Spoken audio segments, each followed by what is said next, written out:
آج کا پوچھا گیا سوال یہ ہے کہ دندان سازی یا ڈینٹسٹری کی تاریخ کتنی پرانی ہے؟ تو اس کا جواب یہ ہے کہ دندان سازی طب کی ایک شاخ ہے جس میں دانتوں، مسوڑوں اور منہ کے دوسرے حصوں کا مطالعہ کیا جاتا ہے۔ قدیم زمانے سے لوگ اپنے دانتوں کے متعلق فکر مند رہے ہیں کیونکہ دانتوں یا منہ کی بیماریاں اکثر شدید درد کے باعث بنتی ہیں۔ سونے کے بنے ہوئے مصنوعی دانت جو کم از کم 500 قبل مسیح کے زمانے سے تعلق رکھتے ہیں، اٹلی کے کھنڈرات سے برآمد ہوئے ہیں۔ ازمانۂ وسطیٰ میں دندان سازی کا کام حجام کرتے تھے اور بالعموم تکلیف دہ دانتوں کو اکھاڑ پھینکتے تھے۔ 1783 میں امریکی دندان ساز جوسیا فریک نے پہلی مرتبہ بوسیدہ دانت کی بھرائی کے لیے سونے کی پتری استعمال کی۔ 1840 میں بالٹی مور میں دانتوں کا ایک اسکول قائم کیا گیا جس میں دندان سازی کو ایک باقاعدہ سائنس کے طور پر پڑھایا جاتا تھا۔ 1884 میں دانت نکالنے کے لیے پہلی مرتبہ بے حسی آور یعنی اینستھیسیا کا استعمال کیا گیا تاکہ دانت نکالنے کے عمل میں تکلیف نہ ہو۔ 1895 میں دانتوں کے اندرونی جانب کا معائنہ کرنے کے لیے ایکس ریز استعمال کی جانے لگیں۔ 1910 میں انگریز دندان سازوں ولیم ہنٹر اور کینتھ گڈلے نے ثابت کیا کہ دانتوں کی انفیکشن جسم کے دیگر حصوں کو بھی منتقل ہو سکتی ہے۔ 20ویں صدی میں دانتوں کا کیڑا دور کرنے کے لیے برقی برموں کا استعمال عام ہو گیا۔ 1950 کے عشرے میں تیز رفتار برموں کا استعمال شروع ہوا جس کا عدد 8 لاکھ چکر فی منٹ تک تھا۔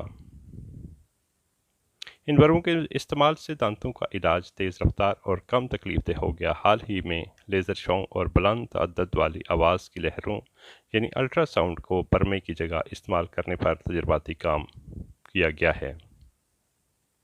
دندان سازی میں کئی میدان ایسے ہیں جن میں خصوصی مہارت حاصل کی جا سکتی ہے۔ عمومی دندان سازی کا تعلق دانتوں کو لگنے والے کیڑے یعنی کیوریز سے بچنے، اس کا سراغ لگانے اور اس کا علاج کرنے سے ہے۔ چونکہ کیڑا لگنے کی بیماری دانتوں کی سب سے عام انسانی بیماری ہے، اس لیے کسی دندان ساز سے دانتوں کا باقاعدگی سے معائنہ کرانا نہایت ضروری ہے۔ دندان ساز کیڑے کو دور کر کے اس میں کوئی چیز بھر دیتا ہے تاکہ دوبارہ کیڑا نہ لگے۔ دانتوں کا کیڑا کبھی بھی خود بخود ٹھیک نہیں ہوتا، اس کا علاج کسی دندان ساز سے کروانا ضروری ہے۔ دہانی جراحی یا اورل سرجری میں منہ کے زخموں، مختلف حصوں کے بگاڑ اور بیماریوں کا علاج کیا جاتا ہے۔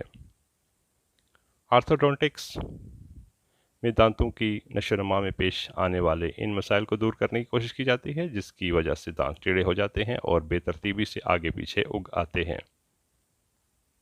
ٹوٹے ہوئے یا غائب دانتوں کی جگہ مصنوعی دانت لگانے کے علم کو پروستھوڈونٹکس کہتے ہیں۔ نئے دانت لگانے کے لیے پل یا برج یا جزوی دندان چوکھٹ ڈینچر استعمال کیے جاتے ہیں، لیکن حال ہی میں اس سمت میں بھی کامیاب تجربات کیے گئے ہیں۔ ہر مصنوعی دانت کو اس کی جڑ میں مضبوطی سے لگا دیا جاتا ہے۔ پروستھوڈونٹکس میں چہرے کی ہڈیوں اور جبڑے کی ہڈیوں کے زخمی ہونے پر ٹوٹنے کی صورت میں ان کو دوبارہ تعمیر کرنے کا کام بھی شامل ہے۔ پیریوڈونٹکس میں مسوڑوں یا جبڑے کو متاثر کرنے والی بیماریوں کا علاج کیا جاتا ہے۔ پائیوریا ایک ایسی بیماری ہے جس سے مسوڑے اور دانت کے خانے یعنی ساکٹس متاثر ہو جاتے ہیں اور اس سے دانت ڈھیلے ہونے لگتے ہیں۔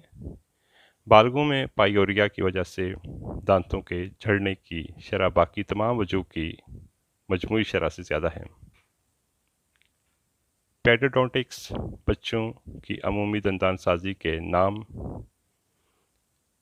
ہے، اس کا بیشتر تعلق بیماریوں سے بچاؤ انسداد سے ہے۔ اینڈوڈونٹکس کا تعلق دانتوں کے گودے یعنی دانت کے اندرونی حصے کی تکالیف کے علاج سے ہے۔ دانتوں کا گودا اور اس کے ساتھ اعصاب اور خون کی باریک رگوں کو نکالنا روٹ کینال تھراپی کہلاتا ہے۔ دوسرے طریقوں کی بجائے ناقابل علاج بیمار دانتوں کو بچانے کا یہ واحد طریقہ ہے۔